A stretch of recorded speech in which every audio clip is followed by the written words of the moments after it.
The fastest wind speed ever recorded on Earth was related to a hurricane gust. On April 10, 1996, tropical cyclone Olivia was passing by Barrow Island, Western Australia. At one moment, the storm reached the speed of a Category 4 hurricane, 254 miles per hour. That's faster than a Formula One racing car. You can probably imagine how much damage this kind of wind can cause. The only windstorm faster than that is a tornado. The air inside a whirlwind can move at a speed of 300 miles per hour. Unfortunately, there's no sure way to measure tornadic winds. Weather instruments never survived the experience. Oh, and licking your finger and sticking it up in the wind to measure speed also isn't a good idea here, unless you don't mind losing your arm, or worse. Here are some more numbers. 35 miles per hour and more, that's the speed of the average blizzard. 50 to 60 miles per hour, that's how fast a severe thunderstorm moves. More than 74 miles per hour is the speed of a powerful tropical hurricane. Up to 400 miles per hour? Wait, do such speeds exist? Yep, but you need to travel to Jupiter to see a storm that speedy. The Great Red Spot is an enormous storm raging in the southern hemisphere of the gas giant. Its top parts are towering more than 5 miles above the surrounding cloud tops. The storm's almost 3 times as wide as our planet. In 2017, NASA's Juno space probe managed to collect lots of data about the red spot. And it turned out that the monster of a storm went more than 200 miles down into the planet's atmosphere. That's 30 to 100 times deeper than any ocean on Earth. But since these measurements were most likely imprecise, the storm's true roots can be reaching even deeper. The Great Red Spot is colder than the rest of the atmosphere, and Jupiter's temperatures are minus 234 degrees Fahrenheit in its upper cloud layers. The closer it is to the core, the hotter it gets. But the highest temperatures ever recorded on the planet were in the atmosphere right above the Great Red Spot. There, the heat can reach 2,400 degrees Fahrenheit. That's hotter than lava on our planet. The storm's extreme conditions and turbulence produce gravitational and sound waves. These waves might be responsible for the superheating. The storm itself is also warmer at its bottom than at the top. If you found yourself at its center, you wouldn't be too impressed. But on the edges, the wind speed reaches 300 to 420 miles per hour. That's faster than Earth's tornadoes. Now, this will help you picture the immense force of such winds. On Earth, the wind doesn't have to be faster than 60 miles per hour to lift a person as heavy as 170 pounds from the ground. A wind as fast as 75 miles per hour can uproot large trees, peel off roofs, break windows, and turn over mobile homes. When the wind speed reaches 150, it can send cars flying. Now picture the havoc a storm as powerful as the Great Red Spot can cause on our planet. But could such an enormous anticyclone occur on Earth? Luckily, not. Our planet doesn't have the unique conditions needed for the storm to form. Scientists faced lots of challenges when they were trying to understand the mystery that was the Great Red Spot. And it was mostly the fault of the storm's home planet. It's more than 1,000 times larger than Earth and over 300 times as massive. Jupiter is a gas giant, which means it consists mostly of fill in the blank. Around the planet's core, there's an ocean of liquid hydrogen. And the atmosphere is also mostly made up of hydrogen and helium. That means Jupiter doesn't have any solid ground, the only thing that could make the storm weaken. Without any friction, the storm has already been churning for centuries. The hot gases in the planet's atmosphere are always moving, rising, falling, and swirling. Just like on our planet, when cooler and hotter gases mix and merge into one another, they form giant circling storms. Astronomers think that once, several enormous storms came together and created the Great Red Spot. And now, it keeps raging by constantly drawing cool gases from below and hot gases from above. Plus, this monster of a storm absorbs other smaller vortices. They make the Great Red Spot even more powerful. Unfortunately, thick clouds on Jupiter don't allow people to see what's going on in the planet's lower atmosphere. Astronomers have been speculating on what may lie beneath the Great Red Spot for decades. Could it be a massive volcano? Unlikely. Jupiter's mostly gas. That's why it doesn't have a crust that could crack and release scorching hot stuff from the planet's interior. Several theories try to explain why the storm has its trademark color. It varies from whitish and pale salmon to orange and brick red. Some scientists believe the answer lies below the Great Red Spot, closer to the planet's surface. A colorless layer of ammonium hydrosulfide might be reacting with cosmic rays or the UV radiation coming from the sun. This somehow gives the spot its pretty red color. But so far, it's just a theory. Astronomers have been observing the Great Red Spot since the 1830s, and for the first time, the storm was spotted in 1665 and described as the permanent spot. In other words, the storm is almost 400 years old. Strangely, it's been shrinking in size since the beginning of the 21st century. In 2019, it began flaking at the edges, with smaller pieces breaking off and vanishing. If this process continues, by 2040, the Great Red Spot will become circular, or it may disappear altogether. The storm isn't only getting smaller, it's also growing taller and getting a more intense orange hue. It's not completely clear why it's happening. Might be because of a chemical reaction. It occurs when some new material rises to the top layers of the atmosphere from below. The Great Red Spot might be the most famous storm in the solar system, but it's by no means the only one. Even on Jupiter, there's a bit less known Little Red Spot, one more anticyclone but smaller in size. Well, when I say smaller, I mean the thing's not as large as its big sister, but it's still about the size of Earth. Recently, the highest wind speed inside the Little Red Spot has increased up to 400 miles per hour. A storm as wide as our planet rages on Saturn. It's called the Great White Spot. The storm has a tail of white clouds encircling the entire planet. It occurs every 30 years or so, when Saturn's northern hemisphere tilts toward the sun. This storm indeed starts as a spot, but then it stretches in length. Astronomers have figured out that the Great White Spot is actually a huge system of thunderstorms. At the peak of the storm, lightning can flash more than 10 times per second. But the main mystery about the Great White, it's where it gets its energy from. Some scientists think it may be powered by the sun. Others argue that the storm's cloud pattern only makes sense if there's an internal heat source that can power the winds.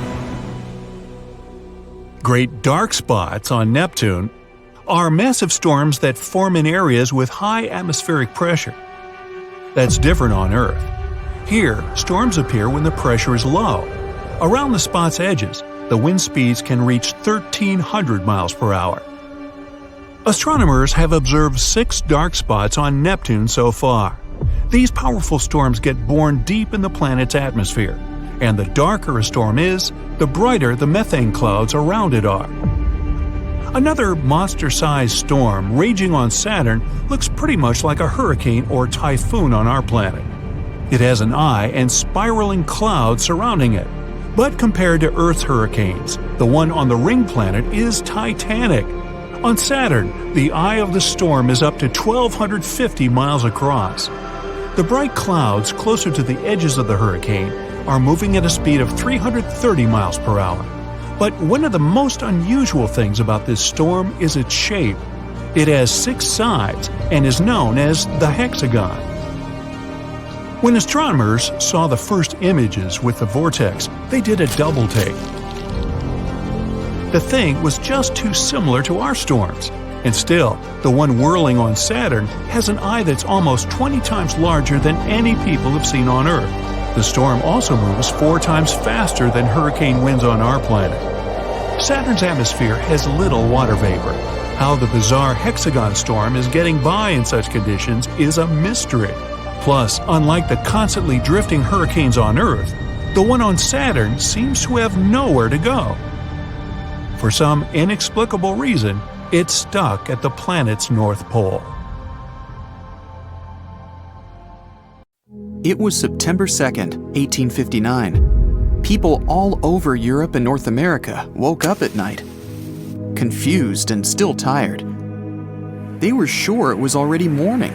It was so bright outside. But when they looked out of their windows, they discovered it wasn't sunlight. The skies were lit by countless intense auroras, red, green, and purple. They were so brilliant, one could read a book as easily as in the afternoon. Auroras appeared even in the regions where they had never been witnessed before, like Cuba, the Bahamas, Jamaica, and Hawaii. Cool visual effects weren't the only thing that both mesmerized and horrified people. The most high-tech stuff at that time, telegraph wires, shorted out throughout Europe and the US. Sparks were flying from equipment, and many human operators got electric shocks. Papers in telegraph offices burst into flames. All the machines were immediately disconnected from their batteries, and still, they mysteriously kept sending broken messages. Fires, ignited by short circuits, spread over large areas. Colorful lights kept dancing overhead. All this caused panic and total confusion. Earth's inhabitants had never seen or experienced anything like that before. At that time, very few people knew that the sun was to blame for the chaos. One of them was English astronomer Richard Carrington. At about 11 a.m. on September 1st, the man was standing by a telescope in his private observatory. He was watching sunspots on the surface of the sun. Suddenly, two patches of intense white light broke out. They looked as bright as direct sunlight. At that moment, the astronomer didn't know what a terrible commotion these flares would cause. Later, it became clear that the sun had produced an epic geomagnetic storm and unleashed it at our planet's protective layer. Wave after wave of charged particles slammed into Earth's atmosphere. The planet's magnetic field wasn't powerful enough to stop them. It gave way, and the storm hit Earth, causing havoc. The phenomenon got the name of the Carrington Event. So far, it's been the worst solar storm ever recorded. Good thing it happened when people didn't have advanced technologies and weren't that vulnerable to the sun's geomagnetic fury. The 1859 solar storm was 3 times more powerful than the one that happened on March 13, 1989. 3 days before it began, astronomers watched a massive eruption on the sun's surface. Within a couple of minutes, a billion-ton cloud of gas was hurled away from the star. It rushed straight toward our planet at a speed of millions of miles per hour. On Monday the 12th, the huge mass of solar plasma reached Earth's magnetic field. This storm was so fierce, it lit spectacular auroras and created underground electric currents beneath North America. These currents must have found some weaknesses in the power grid of Quebec, Canada. In less than 3 minutes, the entire city lost power. Millions of people found themselves in pitch-black streets, dark buildings, and stuck elevators. They woke up in freezing cold homes, unable to cook breakfast. The following 12-hour blackout closed businesses, airports, and schools. The Montreal Metro was also shut. In the US, hundreds of power grids started to have problems minutes after the storm hit Earth's surface. Luckily, none of these issues led to a blackout. The storm was severe enough to disrupt satellite communication systems and radio signals. Some space satellites tumbled out of control for a few hours. Lots of them had mysterious problems that went away as soon as the storm began to subside. No newspaper mentioned it, but in 2012, Earth had a close shave after narrowly missing an extreme solar storm, the most intense in the past 150 years. On July 23rd, astronomers at Space Weather Prediction Center in Colorado spotted 2 clouds of energetic particles. They erupted from the sun's surface and barreled into space. Just 19 hours later, these clouds zoomed past the spot our planet had just left. If the solar eruption had happened several days earlier, Earth would have ended up in the line of fire. So, what if a solar storm as powerful as the iconic Carrington Event happened nowadays? How much more harm would it cause? Would our life get back on track after such a disaster? Before you learn the answers to these questions, let's figure out what a solar storm is. The sun is a gigantic, constantly changing ball of molten gases. Every once in a while, it spews out bursts of energy, solar flares. They often go hand in hand with something called coronal mass ejections. Those are giant bubbles of ionized gas that can speed up to more than 600 miles per second. The most powerful volcanic eruptions pale in comparison with solar flares that release 10 million times more energy. Within a few minutes, one solar flare can give out billions of tons of charged particles. Solar flares are also insanely hot, with the temperatures reaching several million degrees Fahrenheit. Astronomers believe that such bursts of solar radiation happen when the sun's magnetic field gets twisted in some regions. At one moment, all the pent-up energy is released. The star sends out light and particles, mostly electrons and protons. Most solar flares last for minutes, but some continue for hours. Scientists classify solar flares depending on how brightly they shine in X-rays. You aren't likely to notice the tiniest flares if you don't have special equipment. Medium solar flares lead to fleeting radio blackouts at the poles, but nothing too serious. It's X-class flares people should worry about.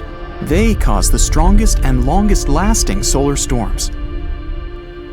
When people think about danger coming from space, most of them imagine an approaching asteroid, like the one that wiped out the dinosaurs.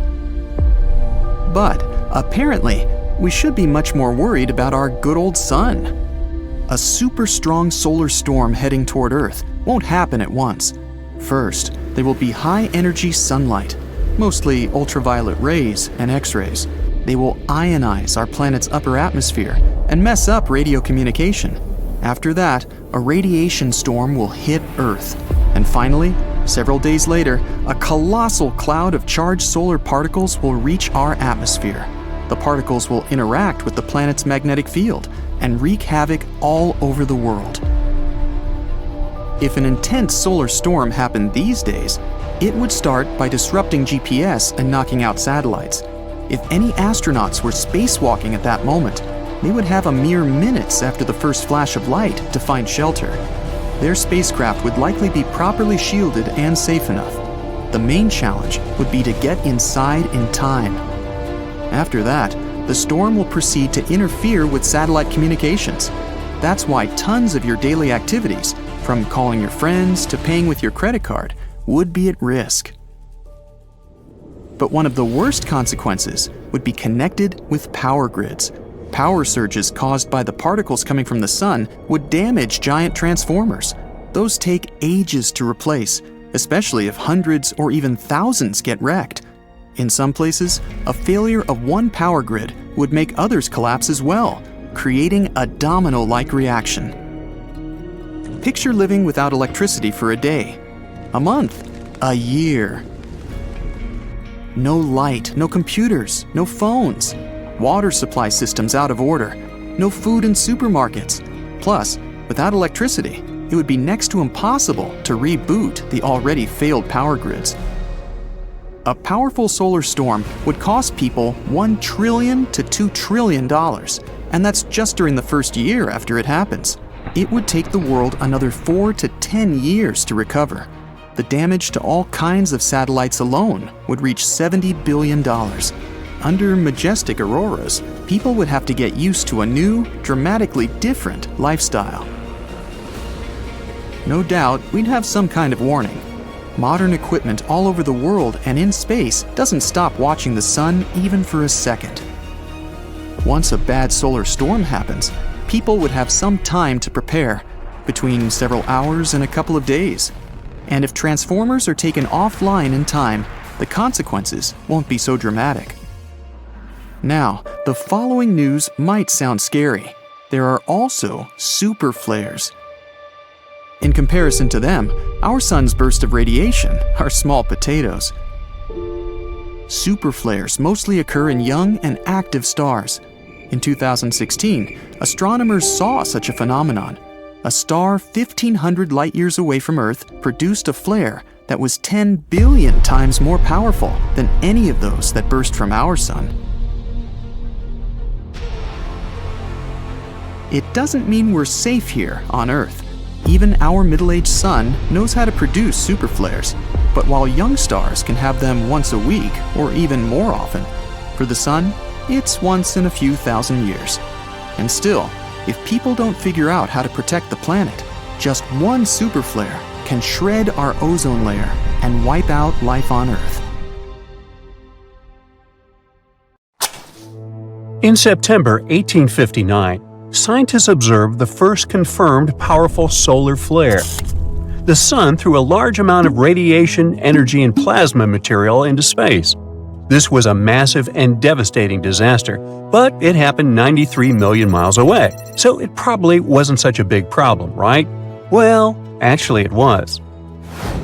A few hours after the flare was spotted, telegraph lines stopped working all over Europe and North America. Some of them sparked and caused fires.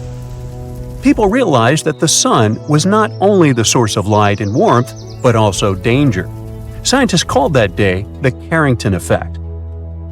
The good news is that this happened in the middle of the 19th century and didn't cause serious problems for the planet.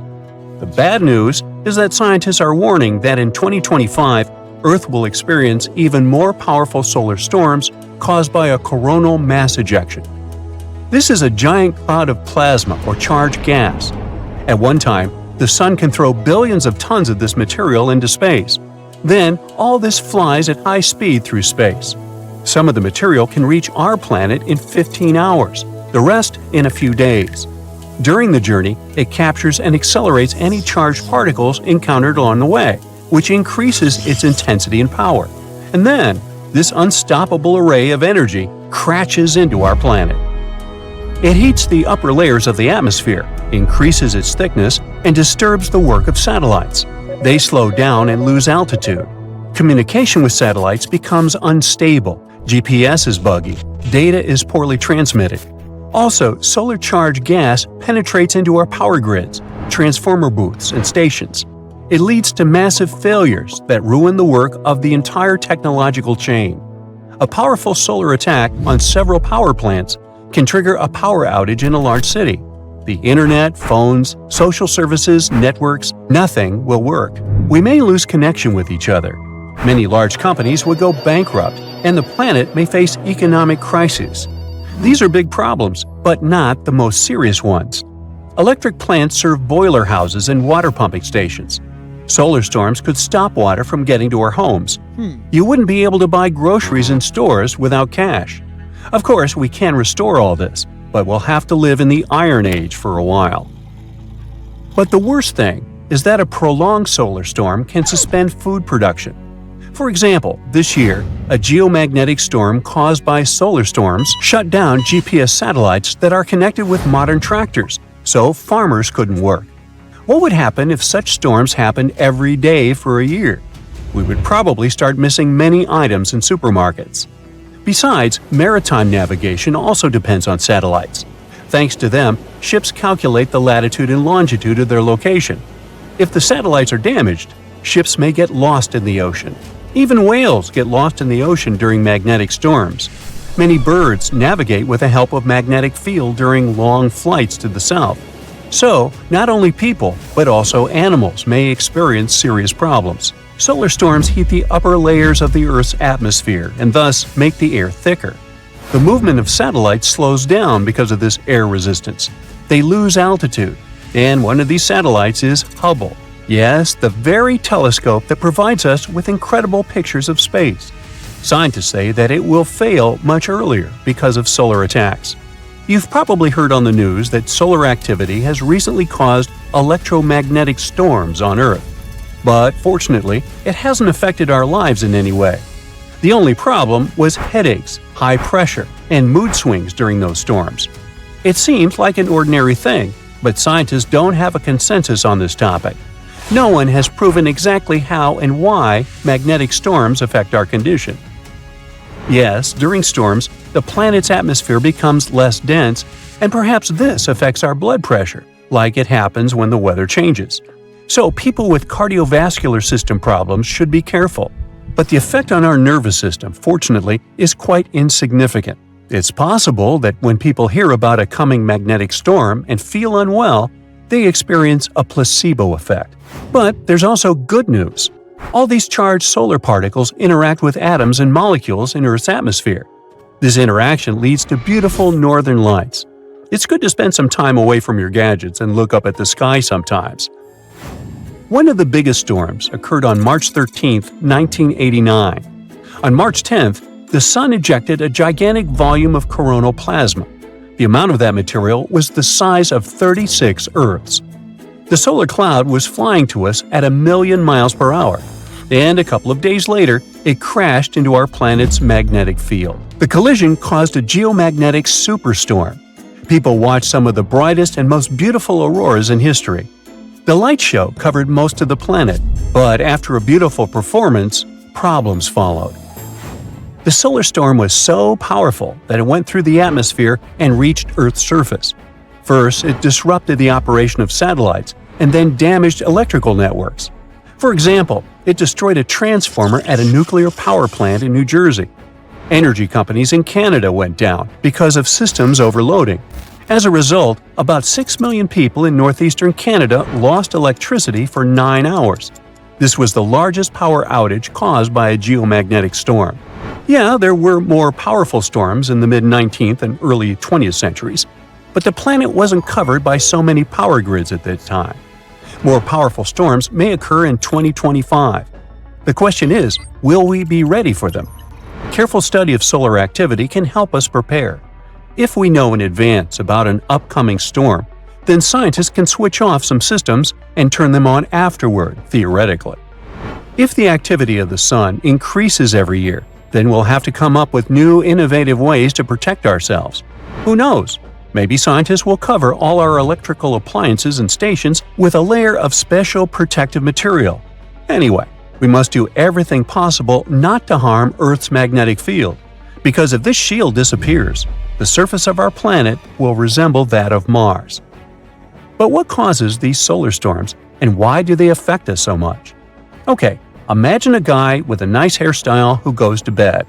In the morning, his head is a complete mess. The magnetic fields of the Sun are similar to this tousled hair. When the Sun rotates, these fields burst, get tangled, stretch, and tear. At those moments, they release huge amounts of energy into space. This is not a problem for the Sun, as the fields are restored during the process called magnetic reconnection. Such emissions can cause trouble for the planets in our system. When magnetic reconnection happens, several phenomena can follow.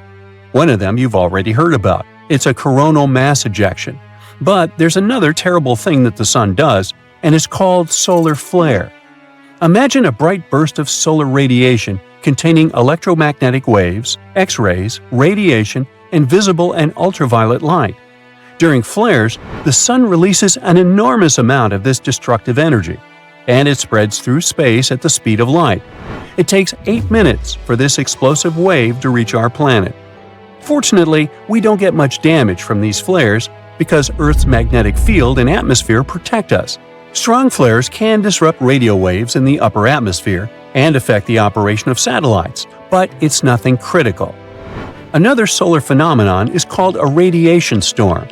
These are accelerated electrons and protons that move at a speed slightly less than the speed of light.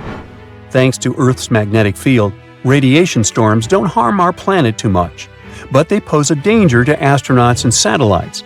These particles can penetrate human tissues and lead to serious health problems in the way radiation does, but only if you're in space or flying a plane in the upper atmosphere. On July 23, 2024, Europe's Solar Orbiter spacecraft observed a super-powerful solar flare erupting from the far side of the Sun. This flare wasn't the most extreme ever recorded, but still, we got extremely lucky this time not to get fried by it. Such solar flares often cause long-lived, raging radiation storms, and if such a storm moves in the direction of Earth, it can lead to worldwide blackouts. Before we go deeper into details of that potentially disastrous solar flare, we need to figure out what exactly this solar phenomenon is. Solar flares occur because the magnetic fields in the atmosphere of our star are moving non-stop. When the Sun is approaching its solar maxima, and that's the most active period of its 11-year-long cycle, which is, by the way, exactly what's happening now, its magnetic fields get more and more tangled, making our star look like an enormous ball of tangled rubber bands. They loop around, cross over one another, cut one another off, and then reconnect.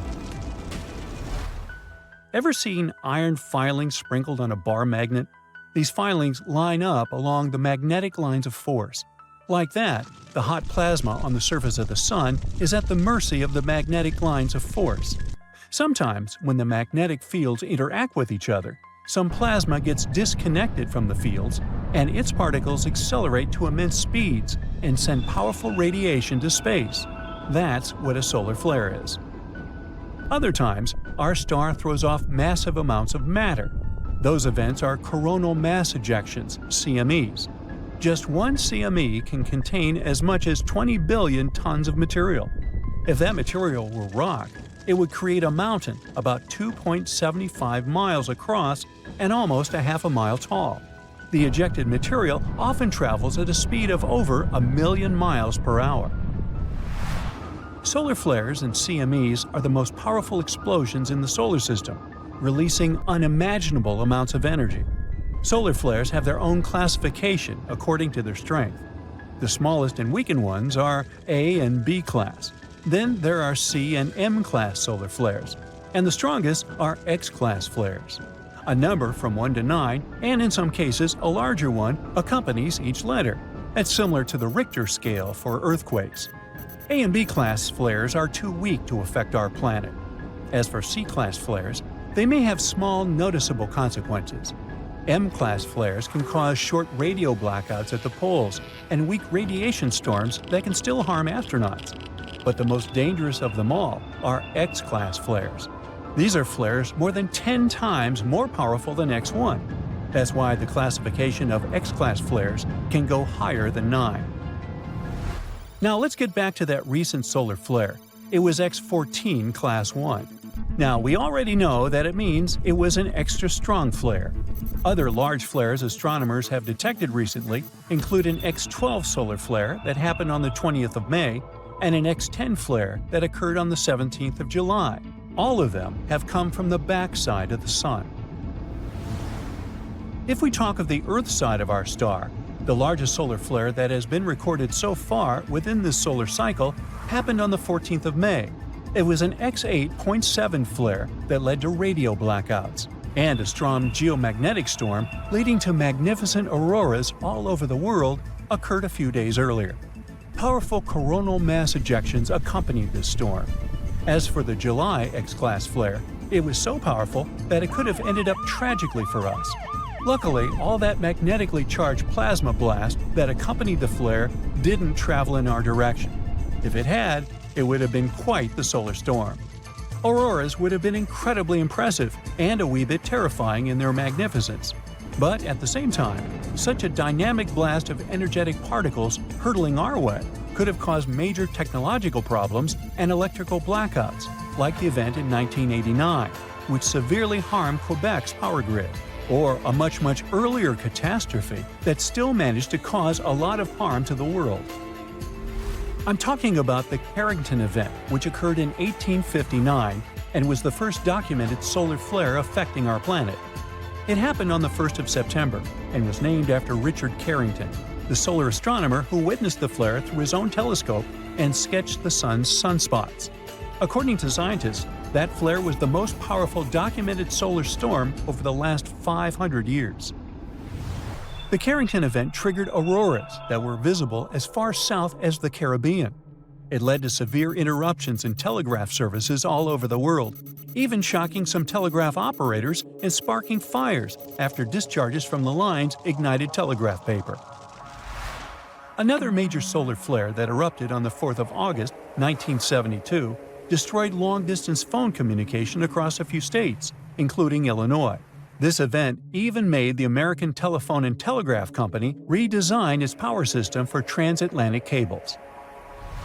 Now let's move to March 1985, when two super-powerful CMEs triggered a geomagnetic storm, which, in turn, set off a power blackout in Canada on the 13th of March.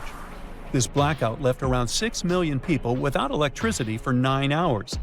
It is said that the flare disrupted electric power transmission from the Hydro-Quebec generation station and melted a few power transformers in New Jersey. And still, this solar flare was nowhere near the power of the Carrington Event. The Bastille Day solar storm took its name from the French national holiday because it occurred on the same day, on the 14th of July in the year 2000.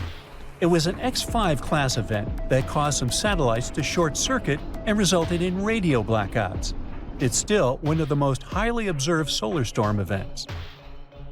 From October to November 2003, our star unleashed a series of large solar flares and coronal mass ejections, and they did reach Earth and slam into our atmosphere. Those solar storms, also known as Halloween storms of 2003, caused aircraft to be rerouted, impacted satellite systems, and led to power outages in Sweden. Besides, the Solar and Heliospheric Observatory couldn't fulfill its functions during this solar onslaught. On the 28th of October 2003, the Sun sent a whopper of a solar flare our way. The fire was so powerful it overwhelmed the spacecraft sensor that was measuring it. The sensor topped out at a whopping X28. But later, scientists figure out that the flare had reached a peak strength of about X45. One more thing that made the Halloween storms so scary was that they happened during a time in the solar cycle when solar activity is usually quiet. That's 2 to 3 years after the solar maximum. According to NASA's statistics, just 17 powerful flares erupted from our star during that time. The Sun spewed out another X-class solar flare on the 5th of December 2006. It was an X9 class flare that disrupted satellite-to-ground communications and GPS navigational signals for around 10 minutes. That solar storm was so powerful it even damaged the Solar X-ray Imager instrument on the GOES 13 satellite. It sustained damage to several pixels of its detector. In February 2022, SpaceX experienced the terrifying power of our star when a devastating geomagnetic storm destroyed 38 Starlink satellites worth tens of millions of dollars. It happened shortly after they were deployed. Unfortunately, Starlink satellites are especially vulnerable to geomagnetic storms since they're released into extremely low-altitude orbits, between 60 and 120 miles. They also rely on their onboard engines to overcome the drag force and raise themselves to their final altitude of around 350 miles over the surface of our planet. The thing is, during a geomagnetic storm, Earth's atmosphere absorbs energy from the storm, heats up, and extends upwards. It results in a denser thermosphere, which means more drag, and it can be a serious issue for satellites. That's exactly what happened. The batch of newly released Starlink satellites didn't manage to overcome the increased drag and started to fall back, eventually burning up in the atmosphere. Electronic satellites suddenly go out of control. There are voltage surges across the globe. In some places, there's a complete blackout. Scientists have little data on this incredible solar behavior, so we're still unable to accurately predict how or when exactly the next geomagnetic storm will happen. One such event took place back in July 2012, but thankfully it missed us. Not by far, though, by a mere 9 days. Just to give you a glimpse of what nearly happened, I need to explain some astronomical basics. A solar storm is a series of effects we feel here on Earth after certain events occur on the Sun. Our star is nothing more than a huge ball of molten gases that are constantly moving around, so these events happen more often than you'd think. For a solar storm to begin, our Sun needs to emit bursts of energy. They're in the form of solar flares and coronal mass ejections. These two phenomena send electrical charges and waves of magnetic fields toward the Earth at an astonishing speed of about 3 million miles per hour. When these solar storms reach our planet, we can see northern lights display in locations close to the Arctic Circle. But they can also mess up satellites or other types of electronic communications. Some of these solar storms can be dangerous, and back in 2012, We came close to experiencing a very powerful one that could have had a serious outcome. The most powerful in as much as 150-plus years, based on research done by astronomers. But how did we manage to escape it? Did we have something to do with it, or was it just a pure coincidence? What we do know is that one of those coronal mass ejections did hit the Earth's orbit in late July 2012. Our planet had already left that specific location as it was on its scheduled trajectory around the Sun. So you might be asking yourself at this point, what if it didn't miss us? Turns out these intense solar storms are dangerous to all sorts of technological objects. Given we are now literally surrounded by electric objects, from our phones to our cars, try to imagine what would happen if they all stopped working all of a sudden. And here's how they work. Solar storms start with an explosion, or a solar flare. Then X-rays and UV radiation travel to our Earth at the speed of light. Some of the side effects? Well, they can include radio blackouts and GPS navigation errors. The effects can continue as minutes, or at times hours later, energetic particles reach our atmosphere. They move only a bit slower than the speed of light, but they can electrically shock the Earth's satellites and damage their components. Lastly, about a day later, clouds of magnetized plasma reach us as well. They can cause huge power blackouts, more or less paralyzing everything with an electrical plug. We might not even be able to flush our toilets, since most water supplies in cities use electric pumps these days. The effects of these geomagnetic storms would be different around the world, though. Solar storms are curious by themselves, but why do they affect some locations on Earth more than others? Based on recent research, geology has a lot to do with it. But I need to take you back a bit to paint you the bigger picture. Buckle up, because we're taking a trip in the time machine to a time when the moon didn't even exist yet. 4.6 billion years ago, our solar system looked a lot different than it does now, and that's putting it lightly. Hundreds of new planets began to form around the new sun. Planets like our own Earth, Venus, or Mars were still hurtling around the cosmos. Back in the 1970s, an astronomer named Donald R. Davis developed a theory that said the moon was born when another planet hit a newly formed Earth about 4.5 billion years ago. He also indicated that it might have been the size of Mars and later named this planet Theia. It's difficult to imagine what that impact might have looked like, even with the equipment we have these days. The astronomers suggested the giant impact hypothesis, trying to piece together this mystery. After running into our planet, the outer rocky layers of both Earth and Theia were projected into a circle of cosmic matter. Out of this debris, what we now know as the Moon was born. The Earth's core has apparently consumed Theia's iron core, that is, if it had any.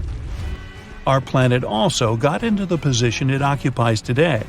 This way, it became more susceptible to geomagnetic storms. Back then, there was little to no information as to what might have happened to Theia, apart from giving us our only natural satellite. It took several years for a series of scientists to come up with an exciting new idea that revolutionized what we knew about our planet. What was left out of Theia is hiding under two continent-sized layers of rock deep within our planet. This theory is also one of the only explanations for why the Moon is so dry and doesn't have much of an iron core. But why is geology so important when it comes to geomagnetic storms? Well, that's because recent data revealed that the type of rocks below your feet can affect how well your city adapts after powerful geomagnetic storms. Some types of rock, like sedimentary rocks for example, generally have more space filled with water, which makes them electrically conductive. Other types of rocks are denser and have more resistance when it comes to electricity. Whenever such a storm happens, people living in the New England highlands may have a higher risk of experiencing major disruptions. At the same time, those in the mid-Atlantic coastal plain have less to worry about, simply due to what's hidden beneath their cities. So, what's going on with all the news about the sun? Some say that the sun is getting angry. Well, what does that mean exactly, and should we be concerned? Frankly, yes, we should be concerned. It's generally not a good thing to get too much sunshine. The ultraviolet component of sunlight is harmful to the skin. That's why humans have adapted a spectrum of skin pigmentation. The more sunlight there is to protect ourselves against, the more pigmentation we need. Big floppy hats and, of course, bottles of high SPF oil-free sunscreen help too, especially for fair-skinned people. But what is planet Earth going to do? First, let's get a good estimate of just how angry the sun is likely to get. The sun usually goes through an active-calm active cycle every 22 years, with highs and lows occurring every 11 years. Why that happens, no one knows, it just does. There's probably a reason, but scientists haven't figured it out yet. They do know that, with each cycle, the sun reverses its magnetic poles. That in itself is pretty astounding, especially when you consider that Earth hasn't reversed its magnetic poles in the last 600,000 years. Lately, the sun has been extremely calm, the calmest it's been in over 100 years in fact. That's unusual too. The active-calm-active cycle has turned into an active-calm-calm cycle. But that's changing, and it's why we are notifying Brightsiders about what to expect in the coming few years. The terms calm or active or angry refer to the amount of high-energy radiation that the sun gives off. Thankfully, the amount of visible light the sun gives off doesn't change very much. That would be a serious problem. If the sun were to get just 6% dimmer or brighter, the Earth would either freeze or fry. Observing sunspots is the easiest way to measure how active the sun is. The more sunspots that are visible, the more active the sun is. A graph, known as the butterfly diagram, tracks the 11-year period of sunspot activity. The butterfly diagram shows how sunspots disappear regularly from the surface of the sun and reappear regularly in other locations. NASA predicted that the present cycle of solar activity would be calm, like the previous one. But it's starting to look like that is not the case. Presently, we are in solar cycle number 25. That's the 25th 11-year solar cycle since 1755, when record-keeping began. This cycle of solar activity is expected to peak in 2025. The sun has already exceeded the number of sunspots NASA had predicted. So, it doesn't look like this solar cycle is going to be a calm one. It looks like we are going to have some very active sun-blasting radiation on Earth for the next several years. In early February 2022, 40 out of 49 SpaceX communication satellites in orbit above the atmosphere were destroyed by an explosion on the sun. High-speed electromagnetic plasma gas from the sun, known as solar wind, caused the Earth's atmosphere to compress, and Elon Musk's satellites lost their orbital integrity and crashed back into Earth. Sunspots look like dark spots on the sun, but they aren't dark. They're just not as bright as the surface of the sun. To get a better idea, take a lit 25-watt light bulb and hold it in front of a lit 100-watt light bulb. The 25-watt light bulb will appear dark. That's the same way it is with sunspots. Sunspots on the surface of the sun almost always come in pairs. This is because sunspots are magnetic storms in the plasma gas of the sun. One sunspot will be magnetic positive, and the other sunspot will be magnetic negative. Between the two sunspots, which can be many times bigger than the Earth itself, there flows an electric current that carries a fiery arc of ionized gas with it. Solar flares are something else we should be concerned about. They are powerful electromagnetic explosions on the sun associated with sunspots. As the superhot plasma gas on the sun churns and twists, it also twists the magnetic field lines in the sunspots. When these lines snap, a powerful explosion releases X-ray and gamma radiation at the speed of light. Visible gases are also released. Solar flares have a classification system according to how powerful they are.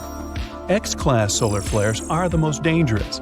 This type of solar flare can cause radio blackouts across Earth and harm satellites, astronauts in orbit, and even passengers on high-altitude airplanes. M-class solar flares cause spectacular aurora at the North and South Pole areas on Earth, while C-class solar flares have almost no effect on Earth. But solar flares are not the biggest explosions on the sun. CME stands for coronal mass ejection, and these are much more massive than solar flares and more dangerous when they're headed our way. As the name indicates, coronal mass ejections are explosions that originate on the sun's corona. They hurl millions of tons of hot ionized gases outward from the corona.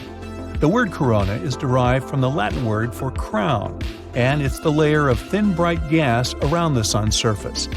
The corona of the sun is much hotter than the surface of the sun. The surface itself is about 10,000 degrees Fahrenheit, but the corona is somewhere between 1 to 2 million degrees. The why and how the corona is so much hotter than the surface of the sun is another major mystery that scientists have yet to completely work out. A recent theory claims the corona is heated by sound waves and the sun's nuclear reactions make a lot of noise.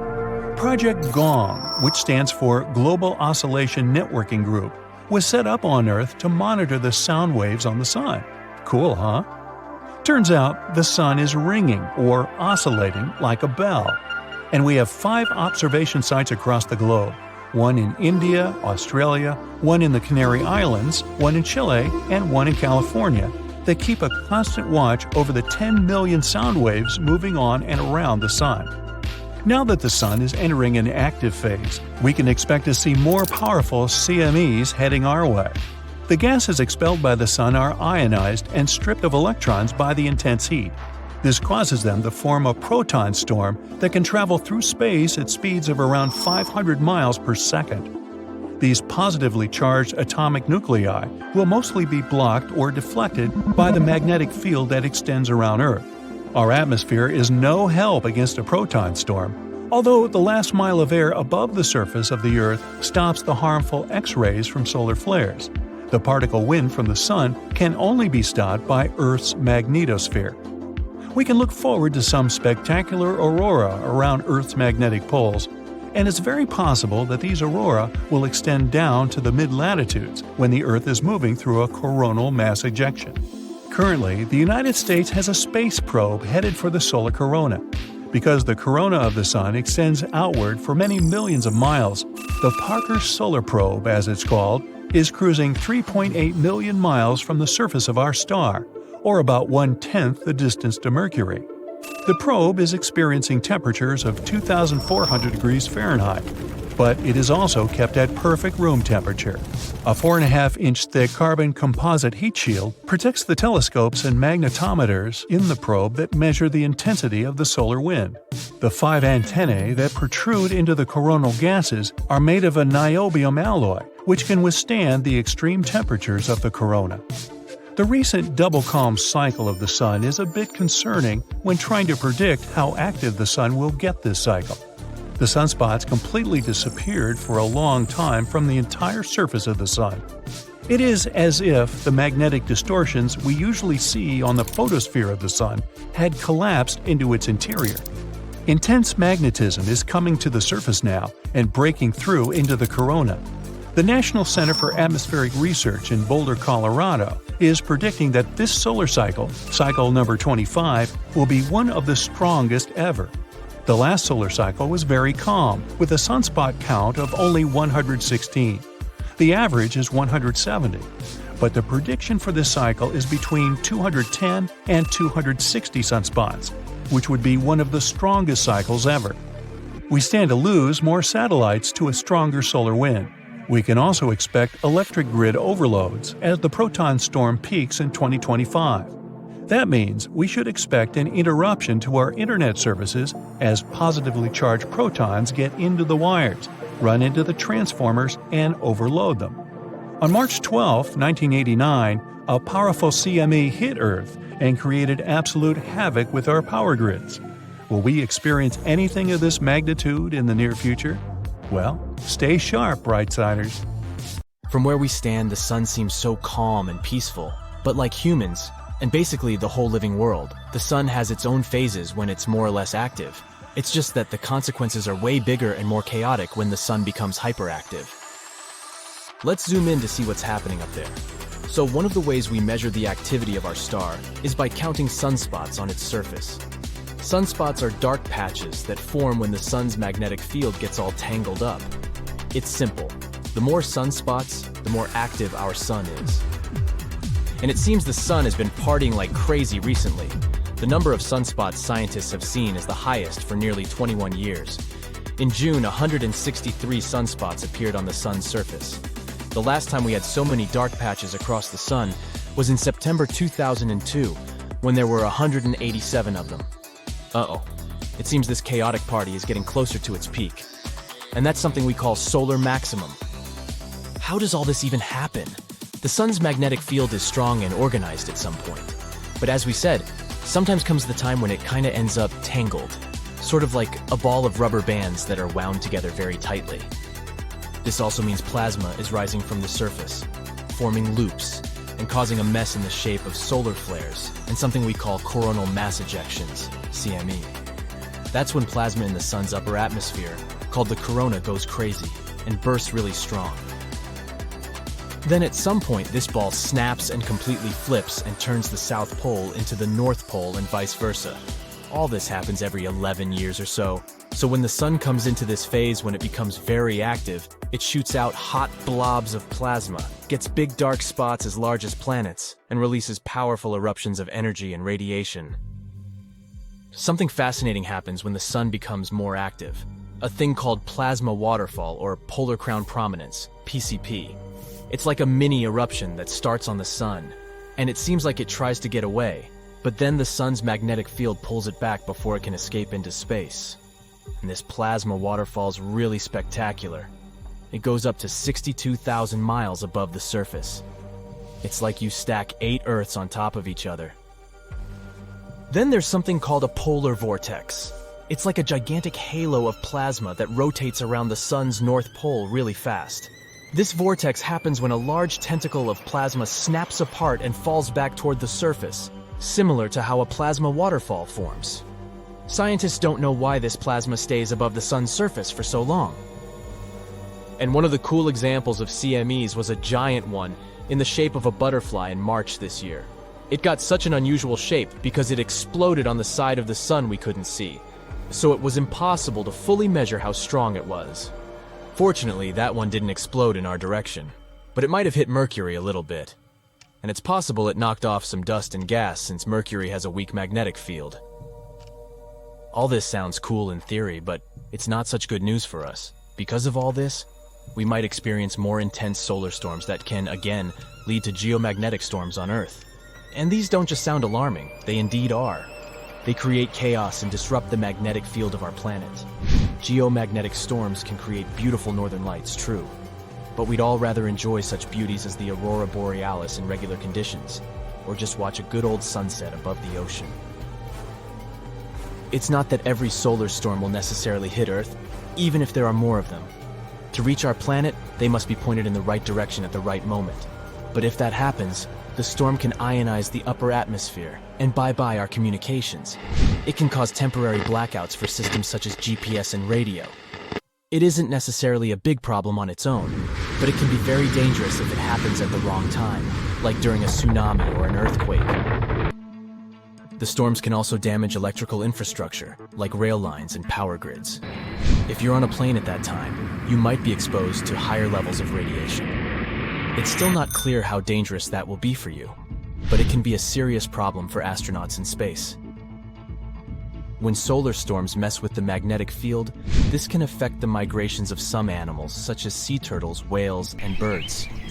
Since things in the animal kingdom mostly work in the natural order, who knows how these animals go through or even survive such changes? And when the sun is at a maximum of its activity, satellites in space are in trouble too.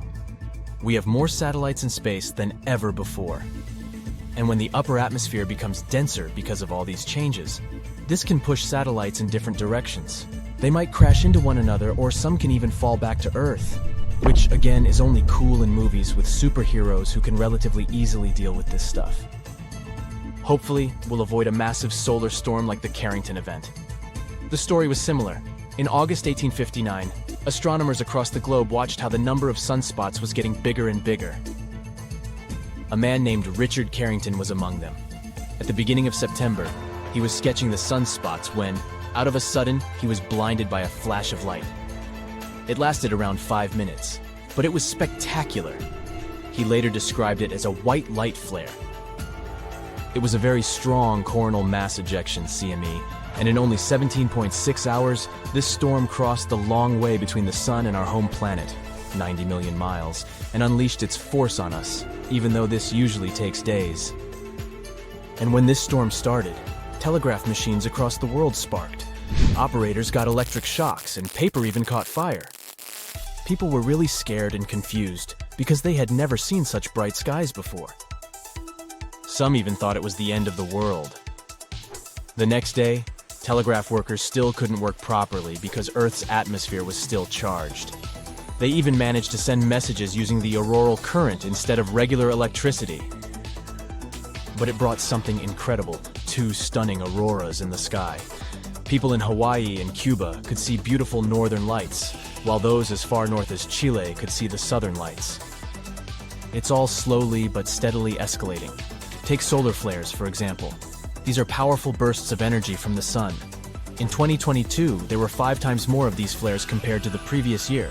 Plus the strongest ones, X-class flares, have been getting stronger and more common than before too. And this might be way more extreme than anyone thought. Plus, it's likely to start a little bit earlier than we predicted. Scientists first thought the peak would happen in 2025, but it seems it could even occur by the end of 2023. We can't completely protect ourselves if a solar storm hits us directly, but we can still do some things like ground planes, adjust the paths of satellites in space, and try to make sure vulnerable infrastructure stays safe. To do all this, we need better solar weather forecasts to help us get ready for the worst. All this might sound very bad at first, but don't worry, solar flares won't destroy our planet.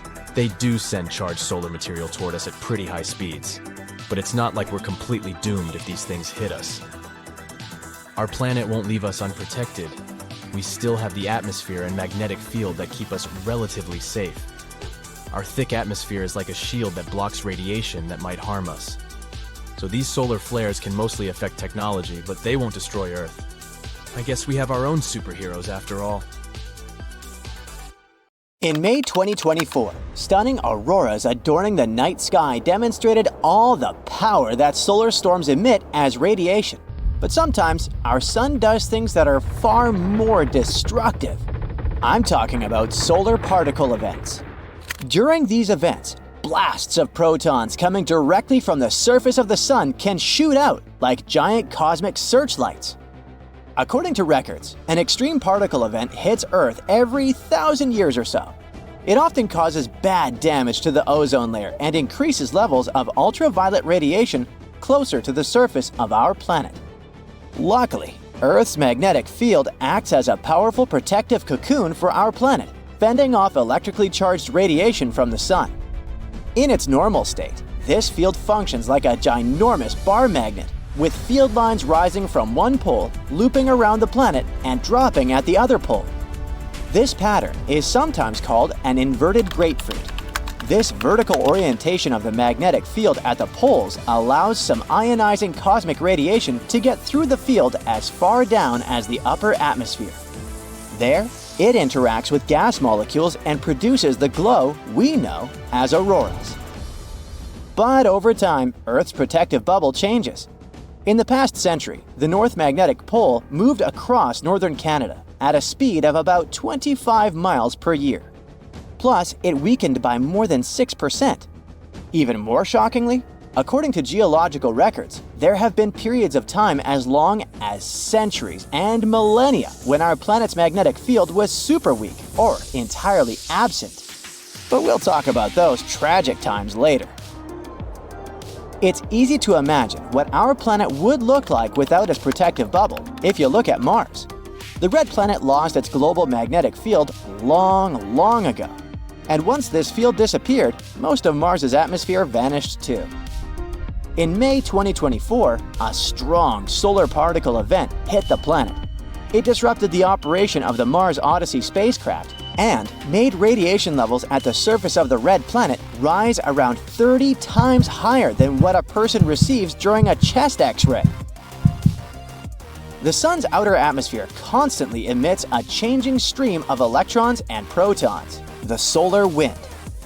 At the same time, The surface of the star also produces bursts of energy, mostly protons, during solar particle events. These bursts of energy have a connection to solar flares, extremely powerful bursts of electromagnetic radiation that can last from minutes to hours. Protons are way heavier than electrons and carry more energy. That's why they can reach lower levels of Earth's atmosphere, exciting gas molecules in the air. These excited molecules emit X-rays invisible to the unaided eye. Dozens and hundreds of relatively weak solar particle events happen during every solar cycle. Now, let's speak about solar cycles for a minute. You see, from a distance, the sun seems to be calm and steady, but if you zoom in, you'll see that its surface is constantly seething and churning. It keeps transforming from a uniform ocean of fire to a chaos of warped plasma and back again in a repeating cycle. Every 11 years or so, the magnetic field of our star gets tangled up. Imagine a ball of tightly wound rubber bands. That's what it looks like at such moments. And then, at one point, it snaps and flips completely, turning the North Pole into the South Pole, and vice versa. Right before this event, the sun steps up its activity. It starts to spit out giant blobs of fiery plasma, emit powerful streams of radiation, and grow planet-sized spots. This period has the name of solar maximum. It's a rather dangerous time for Earth, since it gets regularly hit by solar storms. Such storms have the potential to disrupt communications and damage power infrastructure. Even worse, solar storms can harm astronauts working in space and even make satellites crash into the planet. As the cycle ends, it fades back to the solar minimum, and then a new cycle begins. Anyway, back to our solar particle events. Researchers have found traces of extremely strong solar events happening throughout the history of Earth. And some of them were thousands of times stronger than anything our modern instruments have ever recorded. Such extreme solar particle events happen approximately every few millennia. The most recent one occurred around 993 CE. Beyond the immediate effect they have, solar particle events can kickstart a chain of chemical reactions in the upper atmosphere. And these processes often lead to depletion of ozone, which isn't a good thing. Ozone absorbs harmful solar UV radiation, which can damage not only our eyesight, but also the DNA of living beings. Plus, changing the amounts of ozone in the atmosphere can impact the climate. In a recent study, researchers used large computer models to examine how extreme solar particle events affect Earth. They found out that if a solar proton event arrives during a period of time when our planet's magnetic field is very weak, then ozone damage can last for 6 years, and the level of UV radiation might increase by 25%, boosting solar-induced DNA damage by around 50%. And apparently, this dramatic combination of a weak magnetic field and extreme solar proton events happens quite often. And some researchers believe that it may even explain a few mysterious occurrences in the past of our planet. For example, the most recent period of weak magnetic field started 42,000 years ago and lasted for around 1,000 years. This period included a temporary switch in the North and South Poles. Several major evolutionary events happened during that time. For example, the last Neanderthals disappeared in Europe, along with the extinction of marsupial megafauna in Australia. Yeah, sadly, we won't see any giant wombats and giant kangaroos anymore. One more, even bigger evolutionary event might also be linked to Earth's geomagnetic field. Multicellular animals appeared at the end of the Ediacaran period, which started around 635 million years ago, and it occurred after a 26 million year period of extremely weak or even absent magnetic field. The rapid evolution of different groups of animals in the Cambrian explosion, about 539 million years ago, might have also been related to high UV levels and geomagnetism. The simultaneous evolution of hard body shells and eyes in multiple unrelated groups could have been necessary to detect and avoid harmful incoming UV rays. A complete reversal of Earth's geomagnetic poles might have a serious impact on the climate of our planet. Luckily, such flips don't happen overnight. The entire process stretches over thousands of years. Plus, even though the magnetic pole weakens during a pole reversal, it doesn't disappear completely. That's why the magnetosphere continues protecting the planet from cosmic rays and charged solar particles, even though there might be some amount of particulate radiation that will make it to Earth's surface. Our planet's magnetic fields are generated by moving electric charges. If some material allows these charges to easily move in it, it's called a conductor. Metal is a great conductor, and we often use it to transfer electric currents from one place to another. In this case, the electric current's negative charge, called electrons, move through the metal. The current is what generates a magnetic field. Earth's outer core is made of liquid iron and nickel. In other words, there are layers and layers of conducting material inside our planet. Currents of charges are constantly moving throughout the core, and the liquid metal is also moving and circulating there, generating the magnetic field. This magnetic field, in turn, produces something resembling a bubble around the planet. It's called the magnetosphere, and it's located above the uppermost part of the atmosphere. This layer shields and deflects high-energy cosmic ray radiation, which otherwise would be extremely hazardous to people and other forms of life on Earth. The magnetosphere also interacts with the ionosphere, the layer of our planet's atmosphere containing loads of ions and free electrons and capable of reflecting radio waves. The interaction between these two layers and magnetized solar winds is what scientists call space weather. The solar wind is normally mild, and there's no space weather whatsoever. Let's face it, as stars go, our sun is actually, well, pretty boring. Come on, there's nothing unusual about it. There are millions of similar yellow dwarfs in the universe. And yet, we love it. After all, it's the only star we have, and it gives us life. However, it wasn't always like that. Once upon a time, the sun had a twin, possibly an evil one. What happened to it? Well, let's find out. Now this here is a giant molecular cloud. They're also sometimes called dark nebula. Here, there are many interstellar clumps full of gas, dust, and piles of stars. These clouds have no clear boundaries and often take weird, crazy forms. You can even see some of them with the naked eye. Look at the clear sky at night. They look like dark spots all across the bright Milky Way. And this is exactly where our sun was born about 4.5 billion years ago. The sun originated from one of these molecular clouds. Billions of years ago, waves of energy were passing by here. They collected all this material and compressed these clumps into dense nuclei. That's when a protostar was born.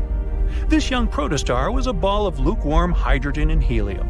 And then, millions of years later, the temperature and pressure inside the balls increased. As a result, a star was born, the sun. But not everything in this molecular cloud has turned into the sun. The remaining materials began to revolve around the new star. And as you might have guessed, they gradually turned into planets, including our Earth. This is how our solar system was created. But it's quite possible that this is not the whole story, and that at the same time, along with our star, another one was born. The lost twin of the sun, made from the same materials under the same conditions. But why do we think that it exists? Well, recently, scientists have launched some statistical models to find out more about the birth of stars. And these models have shown that many stars appear not individually, but in clusters, or at least with one sibling. After more research, scientists confirmed that, yep, most stars formed inside molecular clouds are born with a companion. Sometimes these companions stay together. For example, a small star will revolve around a large one. They can even form double, triple, and other star systems. And sometimes their paths may diverge forever. This probably happened to our sun as well. It could have had a sibling too. Perhaps not even one, but a whole cluster of little brothers and sisters. And one bigger twin with a similar mass and other characteristics. But if that's the case, then where are you, our lost twin? Well, we have one hypothesis, and according to it, this twin may not be as good as it seems. In the 1980s, scientists began to notice a certain pattern in the Earth's history.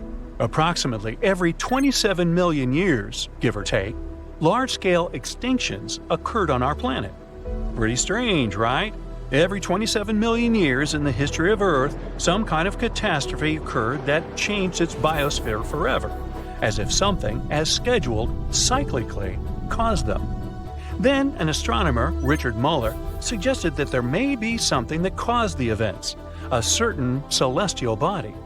According to him, it could be a dwarf star that we can't see because of how dim it is. It could be located about 1.5 light years away from us. This star rotates around the Sun in a huge orbit, and it approximately takes a whopping 27 million years for it to finish its orbit.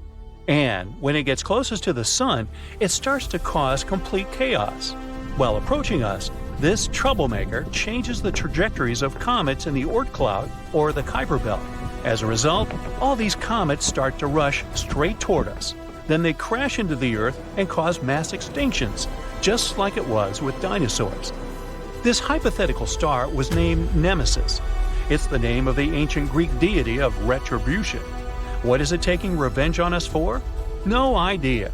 Perhaps it didn't like the fact that once upon a time, the Sun took away almost all the dust and gas from a molecular cloud. The Sun became a fairly large star, but the twin remained dark and small. Moreover, in the end, it was forced to fly away in the middle of nowhere. Anyone would be annoyed by something like this. Scientists have put forward various hypotheses about what the mysterious nemesis is. Perhaps it's a brown or red dwarf, the remnants of a star that has completely depleted its fuel. Or maybe it's not a star at all, but a rogue planet more gigantic than Jupiter.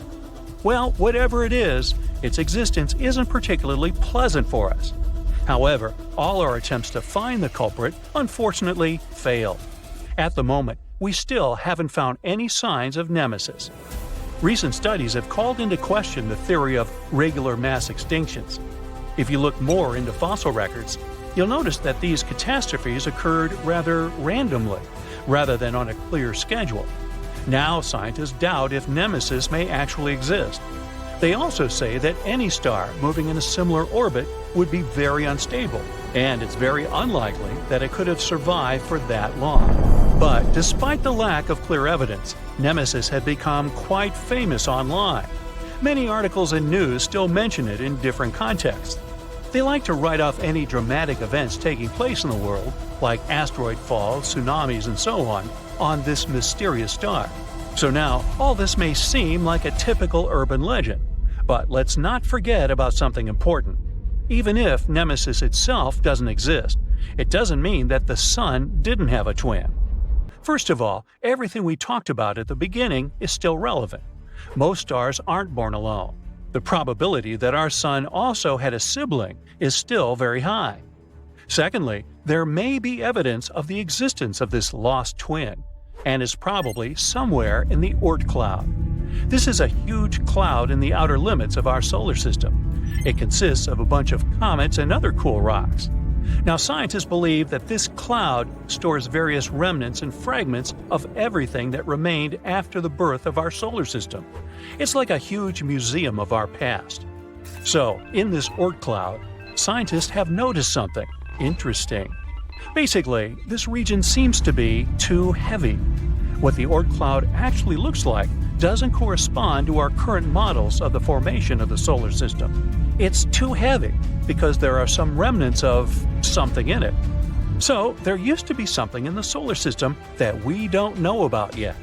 But when scientists included a possible second sun in their calculations, it fit just right. Like a missing piece of a puzzle, the lost twin perfectly matches the gap in the weight of the Oort Cloud. So yeah, the Sun almost certainly had a twin. But what happened to it? And where is it now? Unfortunately, this star is most likely already very far away.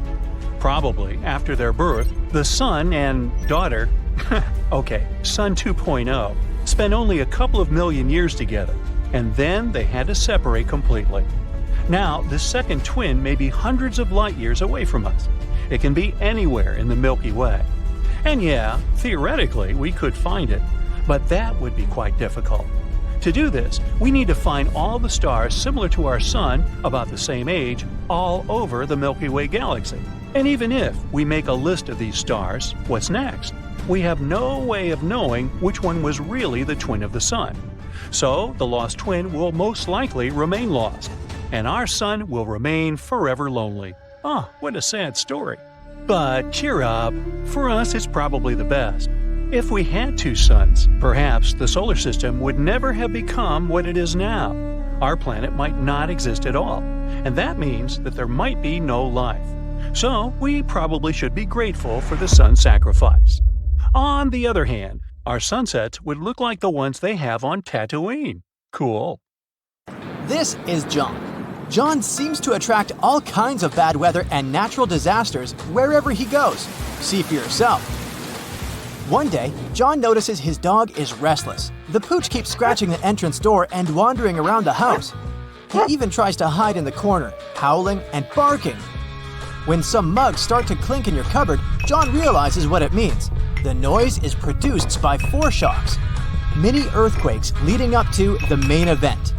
Earthquakes often happen in clusters. After a few weak quakes, a much bigger one is likely to be on the way. Sometime before the disaster strikes, people might notice bizarre blue lights. Some of them seem to be coming out of the ground. Others are hovering in the air. These are earthquake lights. They may appear days or mere seconds before the ground starts shaking. Now, John is walking along the ocean shore. Suddenly, he sees the water retreat from the beach. Really, really fast. Uh-oh. John, run away as quickly as you can and find some high ground. A tsunami is coming. And your life might depend on how fast you react. If John spots a bizarre and unexpected rise in sea level, it can be another sign of an approaching tsunami. This happens in 40% of cases. The incoming water is the first tsunami wave. The second one, way larger, will come in about 10 minutes. John can also notice seawater bubbling, swirling, and creating bizarre patterns. It's another sure sign a tsunami is near. John feels there's something strange about the sun. Through his special super dark sunglasses, he sees that there's some uneven flares around the star's contour. If these bizarre rays are accompanied by auroras all over the world, they're a sign of a solar storm. Such storms are usually caused by disturbances in the sun's magnetic field. In this case, the bursts of gas and radiation on the surface of the sun get so massive and powerful that they can even reach our planet. Luckily, solar storms aren't really dangerous for people, but they can mess with electricity and even cause blackouts. The sky over John's head is darkening and turning ominously green. Something hits him on the forehead. Ouch! He picks up the offending object. It's a hailstone, but it's not that cold outside, and it's not raining. Soon, he hears some noise. It's approaching rapidly and turns into a loud roar. It sounds as if a freight train is moving towards him, but it's not a train. It's a tornado. The funnel isn't visible behind a cloud of debris, but John can't mistake this rotating column of air for anything else. Are you on the road, John? Then get as far away from your car as you can. Fast! Find a ditch, lie down in it, and cover your head. Oh, you're inside? Then get away from the windows and hide underground if possible. And please, John, be very careful if you spot some conically shaped clouds. Those mean severe storms. And if you notice that such a cloud starts spinning around, immediately search for shelter. The cloud is transitioning into a tornado right in front of your eyes. On the bright side, John should only worry about warm conical clouds. Cold ones are totally harmless. The only problem is to figure out the temperature of the cloud he sees. Duh! Ah, look. John just spotted some weirdly shaped trees. They look like the letter J and grow on a slope. It means the ground under John's feet is likely to be unstable. If he keeps wandering around, it can cause a bad landslide. Square waves appear when two different wave patterns crash into each other. This phenomenon does look kinda awesome. No, don't go into the water, John. Keep watching it from the shore. Cross currents in that spot can easily pull even a skilled swimmer under the surface. John keeps walking along the shore. At one point, he sees wild, choppy waves carrying ocean debris and seaweed. This time, he stays out of the water. He knows it can be a sign of a strong rip current. It can carry a swimmer far away into the ocean. How about a walk in the park? John likes this idea. The sun is shining and the sky is so blue and beautiful. Suddenly, he spots a rapidly growing vertical cloud. At first, it looks bright white. But as it approaches, alarmingly fast, it becomes dense and inky. The sky is darkening. It's getting windy. That's when the guy notices that his hair stands on end. It's his cue that he's about to get hit by lightning. At this very moment, positive charges are rising through his body. They're reaching towards the negatively charged part of the storm. If he doesn't react fast, these charges will meet. There's nowhere to hide, so John should crouch down and try to make himself smaller than the objects around him. Oh no, John, don't lie down on the ground. It may be damp and thus a great conductor of electricity. There are other signs that scream danger during a lightning storm. John's palms may begin to sweat. He might hear bizarre crackling and buzzing sounds coming from metal objects nearby. His skin can start tingling. There might be a strange metallic taste in his mouth. Plus, John is likely to smell chlorine. That's how ozone smells. Ah, beautiful! You're walking with your friend and look up at the sky. The sun looks a bit different today, like it has some kind of ring around it, a rainbow type thing. Huh? Hey, look at that! Your friend pulls his head up out of his phone. You shouldn't look directly into the… Stop everything, he says. It's a sun halo. We need to find shelter now, unless you have the world's biggest umbrella on you. A sun's halo is nature's sign that there's a snow or rainstorm on its way. It's caused by clouds that are made of bazillions of small ice crystals flying around 20,000 feet. Sunlight goes through those crystals, which causes the light to split and refract, like when there's a rainbow. Now, don't look at the sun halo directly. It's going to be tempting because it's not something you see every day. Plus, it's really beautiful.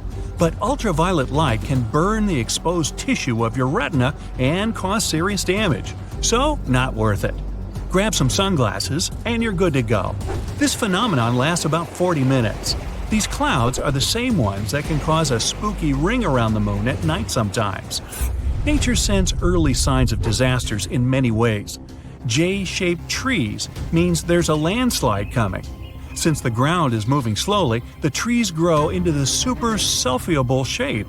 Try to find a flat area and avoid going near any trees, unless you have superhuman strength. You're on a nice walk on the beach. Sand, sun, not a cloud in the sky. Then, out of nowhere, you see the ocean going back away from the shore. Suddenly, you can even see bits of coral, small fish, and other random small sea animals. That's a good sign to leave. There might be a tsunami on the way. A tsunami is formed when there's an earthquake underwater, and it can hit the coast at 500 miles per hour. It's mostly a Pacific Ocean thing, but why risk it? If there's a channel of choppy water on the beach, stay away. There might be a rip current under the surface that can be extremely dangerous. Sometimes waves hit the shore in a weird way, which forms these rip currents. You might see a strange gap in the waves, or you might notice random bits of seaweed going in all different directions. If you don't ever find yourself caught in a rip current, try to stay afloat and don't waste your energy swimming against the current. Yell out for help and try to float your way along the beach. Once you break out of the channel, swim diagonally to the shore. If you find yourself in the ocean and see a group of sharks swimming, okay, this scenario doesn't sound good either way. Well, the good news is they're not necessarily coming for you. The bad news? The sharks might be trying to escape from a huge tropical storm or even a hurricane. Sharks can sense these things, so when nature gets angry, they group together and swim deep under the surface to get to safety. You probably shouldn't follow them. Good luck! The golden rule since ancient times: follow the animals. Insects, rats, and snakes leave their homes a couple of days before really big earthquakes. Scientists can't track or really explain how they know it's coming. It seems animals really can sense earthquakes. Maybe because they feel those smaller initial shock waves that we don't even notice. What if you see animals running towards you? Well, that could mean you're about to get eaten for breakfast. Or it means there's a wildfire behind them. Amphibians like frogs, toads, and salamanders try to protect themselves by burrowing down into the ground. Others just run. Before you start running alongside them, check to see if you can see smoke. You don't want to sprint flat out for nothing. Well, it's not just animals. We can spot warning signs too. For example, if you notice your hair suddenly starts to stand on end and your jewelry starts to buzz, take shelter right away. Lightning might be about to strike somewhere nearby. If you're outside and can't run into a house, make sure not to stand near any tall structures. Lie flat on the ground. Be near water. Seek shelter under an isolated tree or stand in an open space. And don't stand on top of the Empire State Building. That thing gets zapped hundreds of times a year. Do you like skiing? It's all fun and games until all you can see is white. Avalanches can move up to 80 miles an hour, so watch for some warning signs. Does it feel hollow when you walk on the snow? Are there cracks around your feet? Can you see a huge avalanche coming? Time to go! Sometimes a storm mixes its blue light with the red light from the sun, and you get a pretty impressive green. Enjoy it from a safe distance, preferably indoors. This super tall thunder cloud usually means you're about to get smashed by hail, or worse, a tornado. Find cover somewhere, like in an underground parking lot or a basement.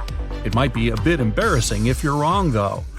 Okay, we know volcanoes can be dangerous, but the lakes near them? Is anything not a sign of danger? Lakes that are near something boiling hot that never cools, so volcanoes, are like wildly shaken soda cans, just about to burst. The magma that's underground actually pushes carbon dioxide into the bottom of the lake, and that gas stays there, waiting. Then, even something boring like rain can disturb the lake a little too much and bam, or boom! You get the picture. Diving, swimming, snorkeling, the sea can be amazing, but it's pretty unpredictable. When two wave currents run into each other, they can create a cross sea. It looks pretty cool from far away, but it can be really dangerous for swimmers, surfers, or even ships.